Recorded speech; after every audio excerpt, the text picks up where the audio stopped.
Hello everyone, welcome to a World of Warship Blitz video. Today's video is a review of the Mysore, which is the new Tier 6 Commonwealth light destroyer, so based on the Fiji. So personally I was pretty excited to see this ship, light Commonwealth ship, love the Fiji, so thought I'd take this out for a bit of a spin. It's been a while since ships sort of captured my imagination in the game, so and this is part of the Blitz pass, so it's an opportunity to see whether or not I should I'm not sure I'd be able to put enough time in to be able to grind all the way through to the Mysore, so yeah, thought I'd give it a shot and see, get a bit of an upfront view.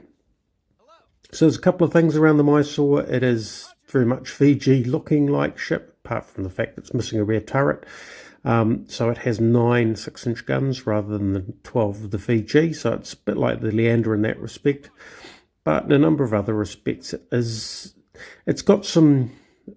lacking in a number of areas. So Fiji is an excellent ship, but the Mysore, well, for a start, it's missing a bit of armament. The Fiji comes with torpedoes.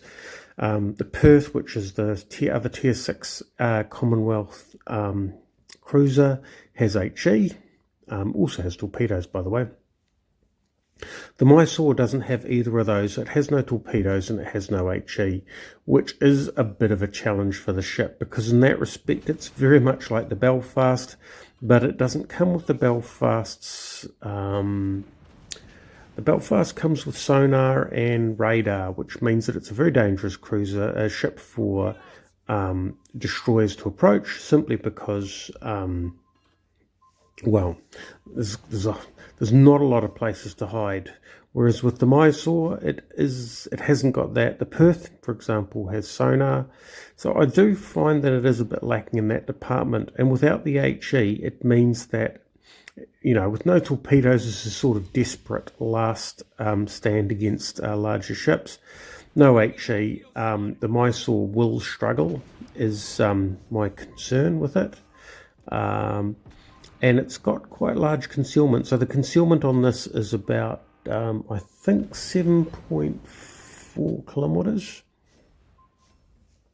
Whereas something like the Perth can get down to 6.14, 6.24, something like that.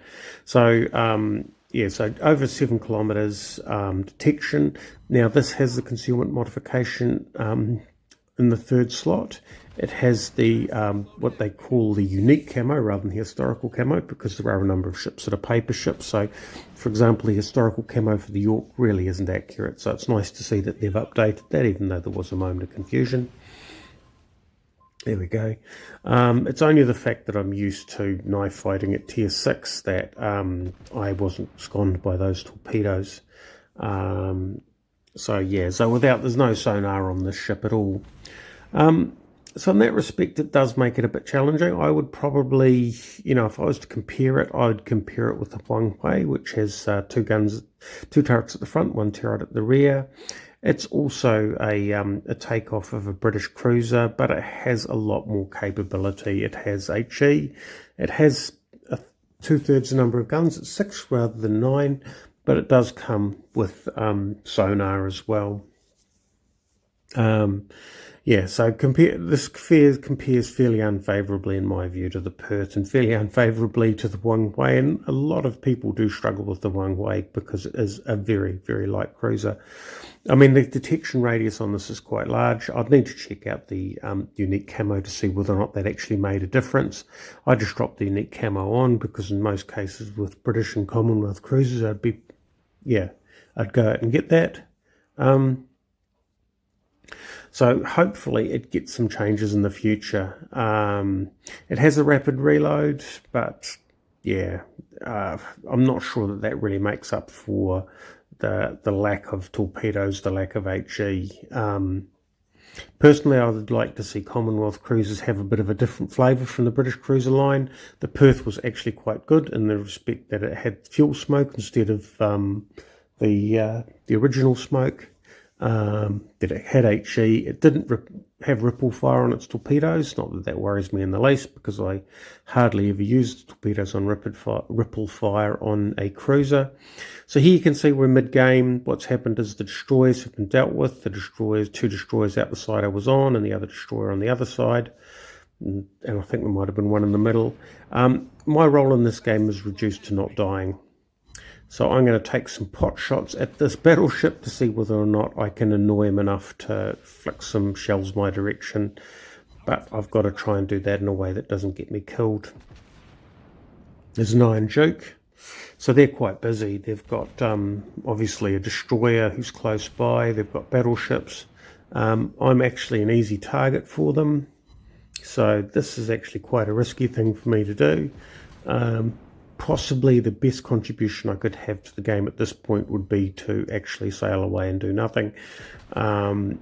Because if I get blapped, well, actually if I get blapped, all I'm doing is I'm taking shells away from the rest of the team.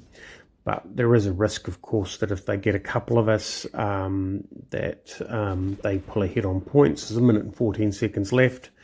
That Nicholas is getting a little bit close by the look of it. So let's see whether or not, yeah, no, that's, okay, then at this point there's no issue with coming in on the bad guys. I'll keep my nose in so that I'm a poor target. He's firing broadside. He'll probably be trying to clobber one of our friendlies. I can't tell much health, but if one of them's on fairly low health, then he'll be taking all the ire of this ship. Our destroyers managed to get some torpedoes off. And it's just basically in game. So I'm not sure how good the contribution I made to this game was. I certainly did a good job of spotting and blocking those destroyers. But as for taking them out, the dispersion on the ship isn't great. So I scared them off. And I think it was a team effort to sort of take them down. Getting a sunk ship in the final seconds of the game with the AP fired at long range. So it does have long range guns, but AP at long range doesn't have a lot of penetration. The dispersion isn't great. So, yeah, I mean, I'm not sure. Yeah, well, to be honest, it's a bit of a struggle to see where I'd use a ship like this. It's not sort of a little cruiser scout like a semi-destroyer like the Huangwei or the Leander. It's not a fleet cruiser like any of the American cruisers. It's not really got a niche that I'd find particularly comfortable. Now, we did fairly well in that game, but that's because nobody did particularly well in that game. Not very high scoring. I don't think it's capable of high scoring, not with the guns firing AP as they are. Anyway, that's the first battle, another one to follow. Thanks for watching.